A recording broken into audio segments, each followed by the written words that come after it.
I'm Gadi Schwartz with the Overview, where we take a critical look at the stories everyone's talking and posting about. What did you see in the other new shows that are out there that you thought was lacking and that you wanted to address with your show? For me, I get overwhelmed very easily, and the big picture is something that orients me, usually. Like I like to see kind of where we're at.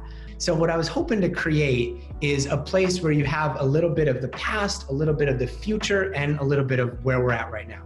Now everybody has iPhones. Now everybody has a camera. And everybody, like everything's changed about the way we communicate. So like, what has this done to us? What's that done to our brains? What's that done to the way we talk to each other? And what's that done to democracy? Who did you have in mind when you were creating this? And what do you want the audience to get out of it when they watch it? Gen Z is coming up digital only, and the older generations rely on television and rely on old school newspapers.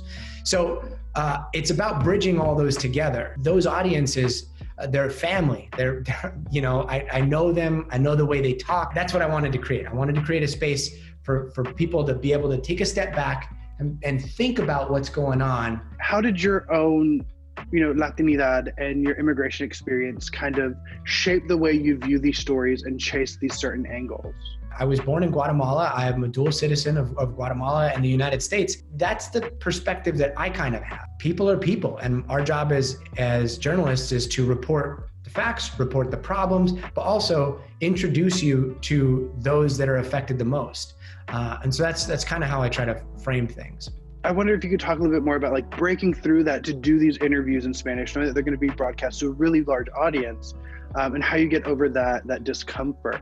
It's scary, but at the same time, like I think that, especially with dreamers and especially with the audience that we have with on Snapchat, we have a huge audience. Latinos that are uncomfortable with their own Spanish and uncomfortable with a lot of them just don't speak Spanish at all. Language is so important in terms of expressing who we are. But I just want to thank you so much for taking the time to speak with me today. I really appreciate it. Yeah, this has been such a blast. I'm going to follow you right now. I can't, we're connected forever.